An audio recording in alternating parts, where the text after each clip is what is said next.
Bonjour à toutes, bonjour à tous. Bienvenue à chacun de vous et merci d'être là. Je suis très heureuse de vous retrouver et là je suis en compagnie de Stéphane Hérault. Bonjour Stéphane. Bonjour Jean-Ciane. Merci à toi d'avoir accepté notre invitation pour participer à notre sommet national de la souveraineté alimentaire. C'est un plaisir. Je suis ravie de t'avoir avec nous. Merci. Tu racontes que tu as vécu une expérience et une prise de conscience déterminante sur ton parcours auprès de Lise Bourbeau au Canada. Est-ce que tu peux nous en parler de cette prise de conscience? Avec un grand plaisir parce que déjà le Canada et le Québec me ramènent toujours à des souvenirs d'enfance. Oui. Et puis c'était une magnifique rencontre avec Lise Bourbeau. J'étais jeune, j'avais 23 ans, donc c'était en 1993. Ouais.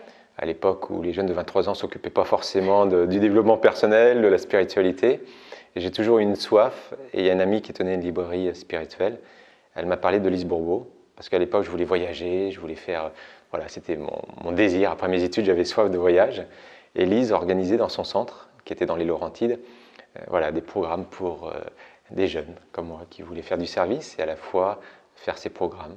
Ouais. Donc j'ai rencontré Lise à Clisson, à Nantes, près de Nantes, dans ma région. Et ça a été vraiment une première grande révélation. Déjà, j'ai adoré le personnage. D'ailleurs, bonjour Lise, si jamais tu écoutes cette vidéo, j'ai toujours plein de gratitude pour toi, après toutes ces années. Et c'est vrai que ce voyage au Canada m'a amené vraiment à me découvrir. Je dirais que c'est une première étape qui a fait en sorte que j'ai appris vraiment à m'aimer moi-même. À aimer mon corps, à aimer ce que j'étais, à aimer sur le plan émotionnel, sur le plan spirituel aussi. Vraiment à me donner de l'amour, de la compréhension et mieux comprendre mes schémas mentaux, émotionnels. Ça, c'était vraiment le grand déclic. À chaque fois, c'est une chercheuse. Elle a expérimenté, elle a vu les bénéfices et elle le partage. Et elle le partage justement avec un amour, avec le cœur. Voilà, donc oui, ça a été une révolution. À 23 ans, tu peux imaginer. Oui. En 1993. C'était autre chose, les parties. Ta rencontre avec Sri Sri Ravi Shankar, j'espère que je le prononce pas trop mal. C'est très bien, c'est Sri Sri Ravi Shankar. Alors je te cite, c'est en croisant son regard pour la première fois que mon voyage de la tête au cœur a vraiment commencé. Alors je voudrais que tu nous racontes un petit peu ce que c'est que ce voyage dont tu parles si joliment. Tu sais, à cette époque, donc j'avais suivi Lise et puis j'allais beaucoup à des conférences. Et c'est vrai qu'à cette époque, on parlait beaucoup de l'amour, de la transcendance, du développement personnel. C'était vraiment un petit peu le New Age, tu sais, Ouais. qui ressortait. Et j'avais été à énormément de conférences sur qu'est-ce que l'amour, les états d'amour, tout ça. Et quand j'ai rencontré Sri Sri Ravi Shankar la première fois, c'était un choc. Et surtout un choc dans le bon sens du terme. Mais une reconnexion profonde avec moi-même, à travers sa présence. Comment ça s'est fait? C'est qu'il faisait une tournée en France de conférences, et j'ai pu rejoindre cette tournée à partir de ma ville natale, Poitiers, où il y avait une conférence. Donc j'avais invité tous mes amis, mes sœurs que je pouvais. J'avais organisé, il y avait 200 personnes dans la salle, donc c'était déjà un bon nombre de personnes. Et j'arrive, donc à la conférence, il arrive, il s'installe. Et Jean-Ciane, je me souviendrai toujours ce moment. Pendant 10 minutes, il ne dit rien. La conférence a commencé, et je ne sais plus le thème que c'était, mais c'était à peu près le même thème sur l'amour, quoi que ce soit comme ça. Et là, il ne dit rien. Pendant 10 minutes. Alors mes amis, mes soeurs qui me regardent, c'est qui? Où tu nous as amenés? Exactement. En plus, cheveux longs, barbe noire, habillé en blanc, tu sais, c'était vraiment l'image. Et puis moi, je dis, je ne savais pas vous dire. Et là, il commence à sortir de son silence. Il dit, Are you happy? Êtes-vous heureux? Il retourne 5 minutes en silence.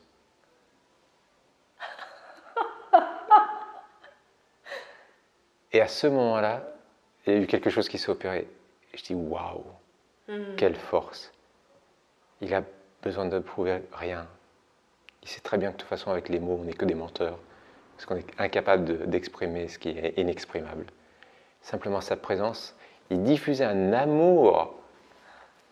Et oui, je dirais que c'est à ce moment-là que mon chemin mon voyage de la tête au cœur a complètement commencé parce que il me reconnectait à l'essentiel, en fin de compte. Il me reconnectait à l'essentiel. Moi, j'attendais des gros discours, de la sagesse védique et des choses élaborées, toi, qui allaient nourrir mon intellect avec passion et remplissage. Et là, il m'a fait vraiment découvrir ce qu'était vraiment la vie sur cette planète. Qu'est-ce que ta présence peut dégager? Est-ce que tu as intégré cette sagesse, cet amour dans chacune de tes cellules que tu n'as même plus besoin de lui mettre des mots pour qu'elle s'exprime? Voilà, donc oui, c'était déjà un voyage. Ça, c'était vraiment le deuxième déclic fort de mon chemin spirituel. D'ailleurs, ça l'est toujours parce que ma relation avec lui, c'est indescriptible. Mais c'est plus qu'un maître, c'est pas, ça transcende les notions de relation. C'est vraiment le divin, le gourou, le soi intérieur. Il n'y a plus de séparation, ce sont que des mots extérieurs, tout ça. Mais il vous met en relief ce que vous pouvez vraiment devenir. Et d'ailleurs, un jour, quand je lui dis, quand j'ai voulu être professeur pour la Fondation L'Art de Vivre pour lui, je lui ai dit, mais j'aimerais te suivre. Il m'avait dit, qu'est-ce que tu fais dans la vie, tout ça. Je dis, j'aimerais te suivre. Puis il rigole.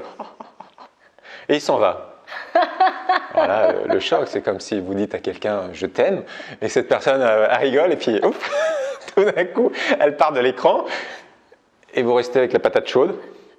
Bon, bah, d'accord. Et le soir, il avait l'habitude de donner de la connaissance, tous les soirs, après les chants. Et la connaissance qu'il choisit, c'est dit, vous ne pouvez pas me suivre. Alors là, tout de suite, les oreilles s'écartent. Oui. Là, il me donne la réponse. Donc, tu es attentif dans ce moment-là. Tu vois, tu fais pas semblant. Tu es attentif. Et là, il dit, vous ne pouvez pas me suivre. Parce qu'en fin de compte, je suis derrière vous et c'est moi qui vous pousse. Je ne suis pas là pour créer des disciples. Je suis là pour créer des maîtres. Je veux que chacun d'entre vous soit le créateur de votre vie et que vous soyez heureux. C'est tout ce qui m'importe. Donc voilà. C'est grand. Quand tu es après, pas beaucoup de mots que tu peux mettre dans cette expérience-là. Est-ce que tu peux nous partager tes axes d'action? Oui. Alors, il y a eu plusieurs périodes dans ma vie. Hein. Je viens d'en conclure une de 20 ans, justement, 20 ans de service auprès de la Fondation de l'Art de Vivre, enseigner les programmes de l'Art de Vivre dans beaucoup de pays. J'ai pris beaucoup de responsabilités, beaucoup d'actions humanitaires, que ce soit au Cameroun, Côte d'Ivoire, Maroc, Haïti, en France aussi, sociales. Donc ça a été 20 ans. Et avant ça, j'ai fait beaucoup de social. J'étais animateur auprès des personnes en fin de vie, donc dans un service de gérontologie. Donc ça, c'était beaucoup plus ma phase, je dirais, cheminement personnel dans mes premières années, jusqu'à 28 ans, où j'ai fait beaucoup de social, d'humanitaire au Népal, de voyage, de découverte de soi. Ça, c'était ma première phase. Ensuite, 20 ans de service, vraiment, à enseigner les enseignements de l'art de vivre, de Sri Sri Ravi Shankar. Et là, voilà, j'ai pris la décision, bien sûr, avec, comment on dit, avec ses souhaits de bonheur, j'ai pris la décision de m'orienter vers beaucoup plus un accompagnement plus personnalisé. Voilà, j'ai fait beaucoup de groupes, je continue à enseigner les groupes, mais là, je m'oriente vers le life coaching. Donc, c'est comment accompagner les personnes à franchir un cap dans leur vie, à relever les défis et accéder au meilleur d'eux-mêmes, à travers, voilà, pour se sentir libre, épanoui, vivant, mais je dirais plutôt vibrant. Vibrant. Voilà, je les accompagne, c'est pas tourné vers le passé, c'est tourné vers le présent et l'avenir. C'est beaucoup plus orienté vers l'action. Je ne suis pas dans le domaine de la thérapie. Je suis beaucoup plus à travers des questionnements pertinents, perspicaces, adéquats. C'est comment leur permettre de faire révéler leurs propres solutions. Et il y a cet échange qui se... Le coaching, le life coaching, c'est vraiment une relation de bienveillance, de confiance et de bienveillance. Donc c'est beaucoup plus là-dessus que je m'oriente au jour d'aujourd'hui. Et j'ai créé un livre surtout. Je voulais justement que tu nous en parles, voilà. Vas-y, tu peux l'attendre. Je m'offre ce break pour pouvoir justement transmettre 47 ans de cheminement. Vraiment 47 ans.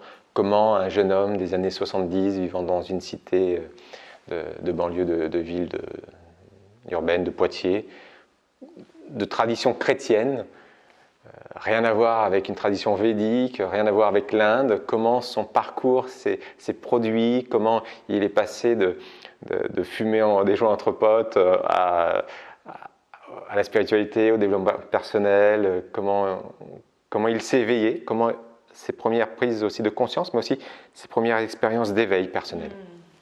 C'est tout ça que je transmets à travers une année d'enseignement, mais aussi avec des feedbacks. Je reviens comment j'ai failli perdre la vie en Côte d'Ivoire, en pleine guerre de Côte d'Ivoire entre la France, alors que j'étais en train d'enseigner dans les prisons. Comment j'ai aussi à Haïti, où on était en train de développer un projet humanitaire, j'étais en train de former des professeurs. Comment je me suis fait entourer par un gang de rebelles. Comment j'ai vécu ma vie spirituelle, mon évolution avec ma vie de couple en même temps. C'est toutes ces anecdotes, tous les déclics qui ont fait que les prises de conscience, qui m'ont fait prendre conscience que j'étais vraiment le créateur de ma vie. Et qu'en fin de compte, j'avais le choix, soit d'être victime ou soit d'être créateur. Bon, j'ai choisi d'être créateur. Voilà. Tu as un site internet sur lequel on peut éventuellement participer à cette levée de fonds, mais aussi en savoir plus sur ce que tu fais? Oui, alors effectivement, je suis en train de créer un nouveau site, nouveau visage, nouvelle dynamique, donc nouveau site internet. Et c'est là où ils pourront voir tous les programmes que je propose et puis tout ce qui s'est passé dans mon existence. Alors pour le livre, effectivement, je ne vais pas remettre une récolte de fonds sur ce nouveau site parce que c'est un nouveau visage de Stéphane qui se présente. Mais effectivement, si les personnes veulent aider, vous pouvez toujours me contacter, me laisser un message en disant bah voilà, on a vu la vidéo avec Jean-Siane, on aimerait bien participer à la réalisation de ton livre. Ça fait toujours plaisir. Ça fait toujours plaisir parce que, en fin de compte, ce livre, on l'écrit pour soi. Mais je dirais que pour moi, ce livre, c'est un cadeau que j'ai envie de faire. En quoi l'alimentation est-elle un pilier du bien-être et de l'harmonie humaine, selon toi? Parce que l'alimentation, c'est tu es ce que tu manges. Et c'est ce qu'on disait dans le long interview que tu as fait sur ce thème-là. En fin de compte, l'alimentation, ça va avoir un impact sur ton humeur, ça va avoir un impact sur tes comportements, ça va avoir un impact sur ta relation avec l'environnement, ça va avoir un impact sur tellement de choses, sur ta santé, ça va avoir un impact social. Donc je dirais oui, c'est juste un facteur essentiel. Parce que tu le mets dans ta bouche, tu le fais corps, tu vois. Tu fais corps avec cette nourriture, donc forcément, ce que tu mets dans ta bouche, ça va se transformer. Et cette transformation, comment tu la veux. Donc c'est essentiel pour moi l'alimentation. Et une fois de plus, le chemin, le parcours, au fur et à mesure, fait que notre alimentation commence à changer. On se renseigne de plus en plus, on adopte de différents comportements. Il n'y a pas de pression à se mettre, il n'y a pas à se fouetter, non. Keep cool, relax, on se détend et puis le chemin se fait naturellement si l'intention est sincère. Est-ce que tu peux nous résumer le lien que tu fais entre sagesse, respiration, alimentation et santé, ce dont nous avons développé donc dans la version conférence qu'on vous propose pour bientôt dans ce sommet? Sagesse, alimentation, respiration et santé. Et santé. Je dirais que ça va de soi, mais c'est pas vrai. C'est pas vrai. Ça va pas forcément de soi parce que au départ, j'entendais plein de choses et puis c'est pas pour autant que je changeais mon comportement et que j'avais toujours les mêmes habitudes, les mêmes mécanismes mentaux, émotionnels. Donc non, ça va pas de soi. Ça va pas de soi. Mais par contre, c'est vrai que c'est le cheminement, l'expérimentation qui fait qu'à un moment donné, ça devient limpide. Tu sais, c'est comme ces images en 3 dimensions que tu n'arrives pas à voir, c'est le relief, tu sais, les hologrammes. Et tu dis, mais tu es à côté de moi, tu dis, mais si Stéphane, tu ne le vois pas là, tu vois pas le tigre qui se dégage? Je dis, mais non, je vois pas, je vois que des petits carrés par-ci par-là. Et là, ça commence à m'énerver, tu vois. Et à un moment donné, il y a un déclic qui se fait, mon regard change et je commence à voir le tigre de cet hologramme sortir de cette image. Et après, maintenant, tu peux aller voir n'importe quelle image et ça se produit. Pourquoi?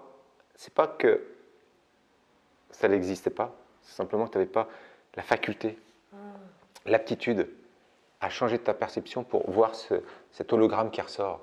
Et bien de la même façon, je dirais que c'est sur ce cheminement, cette quête, cette envie, ce désir, cette intention qui fait qu'au fur et à mesure, on va avoir le regard juste, c'est ça.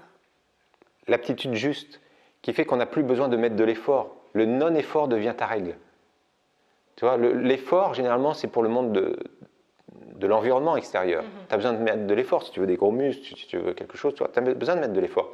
Mais tu ne peux pas mettre de l'effort à te souvenir rapidement de quelque chose. Ouais. Tu ne peux pas mettre de l'effort à te détendre. C'est l'inverse. C'est la détente qui va s'installer. Donc je dirais que c'est ça.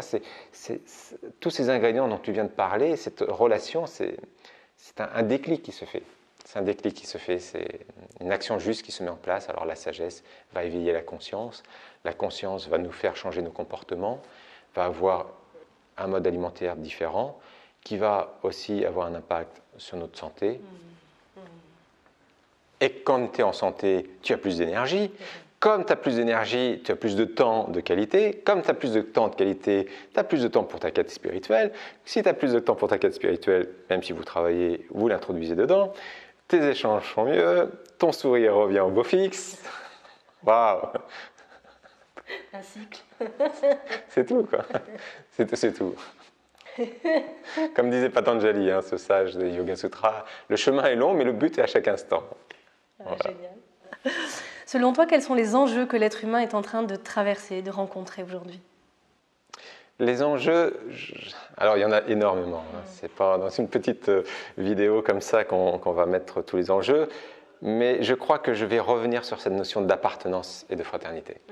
Revenir parce que nous le développons dans la version conférence. Donc si vous ne l'avez pas encore vu, vous pouvez aller voir la version conférence. Mais c'est vrai que la notion d'appartenance et de fraternité, on a encore du chemin à faire. D'appartenance pas simplement, et de fraternité, je dirais, pas simplement au règne humain, vraiment l'étendre, de fraternité au règne animal, végétal. Nous sommes des frères. Simplement, comme disaient les Indiens, Kogi, ils parlent des petits frères. Déjà, si vous observez, ces petits frères, les animaux, ils sont des fois beaucoup plus humains que les humains. Donc, je ne sais pas qui est petit ou grand. Humain ou humaniste? Ou humaniste, exactement. Exactement. Ils sont beaucoup plus humanistes que les humains, c'est vrai. Qu'est-ce qui t'a donné envie de participer à notre sommet national de la souveraineté alimentaire? Déjà toi, toi Gentiane. Pourquoi? Parce que ton email, ton appel téléphonique, ta joie de vivre, j'ai perçu que voilà, on partait pas guerroyer, on partait pas en croisade en disant il y a les méchants, il y a les gentils. Ça y est, vous êtes tous les méchants. Nous arrivons, nous sommes les gentils. Non, c'est pas ma façon de voir la vie du tout. Et pour moi, il y a des cheminements, il y a des prises de conscience. Et je dirais que c'est tellement essentiel. Le sujet que tu traites aujourd'hui à travers tes conférences, tes vidéos, le sommet de la souveraineté alimentaire, c'est essentiel. L'alimentation fait partie essentielle, comme disait le docteur Kousmine. Elle disait, c'est votre première médecine. Si vous vous sentez bien, heureux, épanoui, il y a de grandes chances que vous allez propager de la joie, du bonheur et de l'épanouissement. Mais si vous êtes catastrophiquement malheureux, pas épanoui, ronchonchon, frustré, il y a de grandes chances que ce que vous allez transmettre, c'est un peu ça, non? Donc je dirais, voilà, c'est plein de choses, mais ton sourire et ta joie de vivre, parce que j'aborde le chemin spirituel comme ça. C'est vraiment comme ça que j'aborde le chemin spirituel. C'est pour moi, la spiritualité, c'est une voie qui doit être joyeuse. Si elle est austère, c'est pas la voie que j'emprunte. Alors, joie, ça ne veut pas dire l'excitation. La joie, ça veut dire cette profondeur. Il y a des moments difficiles dans la vie. Je ne veux pas donner je veux pas que les personnes interprètent par une légèreté. Il y a une profondeur. Quand on vit des drames durs dans une famille, il y a une profondeur qui est là. Il y a des émotions qui viennent. Mais ne pas perdre de vue qu'on n'est là que pour un certain temps. Et que de toute façon, on devra rendre à la terre ce qu'on nous a prêté et entreprendre la vie avec beaucoup plus de légèreté et d'universalité. C'est ça. Voilà, c'est surtout ça. Mais restez joyeux. Yes. Alors notre sommet national de la souveraineté alimentaire, c'est je pars à la rencontre partout en France de plus de 35 acteurs engagés qui nous partagent en interview version courte qu'on vous présente au fur et à mesure qu'elles sont tournées pour vous présenter leur présence, mais aussi en version conférence d'un format d'1h30 environ.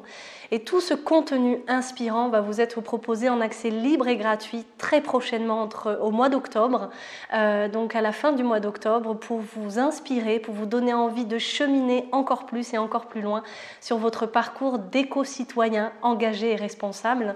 Et donc merci à vous. Et puis nous avons mis en place une plateforme de financement participatif car nous avons besoin de votre soutien pour faire vivre et exister ce sommet, pour que ça puisse être un cadeau au plus grand nombre. Et Stéphane, je voudrais savoir, d'après toi, en quoi est-ce important de nous soutenir aussi financièrement sur ce projet? Alors là, je crois que tu es tombé sur la bonne personne. Tu connais ça? Parce que des projets, j'en ai mené de long en bout. Ouais. Avec, tous ont eu un succès. Malgré ce qui s'est produit, je dirais que tous m'ont apporté de la compréhension, d'un cheminement. Mais pourquoi c'est important de soutenir cette initiative? Financièrement, vous le savez, c'est, comme je dirais, c'est l'élément aussi dont on a besoin sur cette planète, dans cette société moderne. C'est l'argent, ne serait-ce que pour payer le transport, parce qu'on ne va pas te l'offrir, même si ton action et ton intention elle est juste, elle est bonne, et tu pars avec une bonne intention. Non, l'argent va pas être. En tout cas, ton électricité ne va pas être offerte par EDF ou Télécom ne va pas te dire je t'offre ton téléphone. Donc, par contre, la différence, c'est que vous pouvez contribuer. Et là, ça fait la différence, pas simplement pour le projet que Jean-Cyril est en train de mettre en place avec son équipe, mais que vous allez vous l'approprier, vous allez vous sentir appartenir à ce projet. Et contribuer financièrement, c'est un début de se sentir appartenir à. Donc ça vous concerne, et ça concerne l'humanité. Donc le succès, ça devient votre succès. La joie, ça devient votre joie. Le partage, ça devient votre partage. Donc je dirais que cet aspect financier, il n'est pas négligeable. Il est dans la réalisation d'un projet, il est même essentiel, on le sait. Même s'il y a plein de magie qui s'opère. Lorsque l'intention est juste, il y a tellement des cadeaux qui nous est donné. Mais ça, c'est encore une autre histoire, mais je suis persuadé que tu en as plein à raconter, Jean-Cyril. Oui, et puis le contenu de toutes ces interviews version conférence est d'une richesse exceptionnelle avec ces plus de 35 intervenants qui abordent la thématique de la souveraineté alimentaire par le prisme de sa spécialité. C'est d'une richesse, moi qui ai donc vécu ces interviews, donc le contenu je le connais et je vous assure que c'est un voyage exceptionnel que l'on vous propose. Et je voudrais rajouter que cet esprit est coopératif, c'est-à-dire que tous les intervenants nous offrent à titre gracieux leur contenu, que nous, toute l'équipe d'Itinérance Film est bénévole sur ce projet, moi compris, et donc votre contribution, votre part, vous pouvez la faire en donnant un financement participatif du montant que vous voulez. Donc merci à chacun, donc on s'y met tous pour faire un contenu exceptionnel. Merci Stéphane pour tout ce que tu nous proposes. Merci Jean-Cyril, et puis merci à vous aussi. À bientôt. Donc je vous donne rendez-vous, donc le sommet, tout le contenu va être proposé en diffusion. Alors c'est décalé par rapport à ce qui était annoncé, ça ne sera pas octobre, mais ça sera fin octobre, début novembre. Le démarrage, c'est sur inscription, c'est gratuit, c'est offert à vous tous, mais c'est sur inscription. Donc n'hésitez pas, tous les liens sont dans la description de la vidéo. Et puis, écoutez, merci, à bientôt. À bientôt. Prenez soin de vous, prenez soin des autres et prenez soin de la Terre. Ciao, bye bye.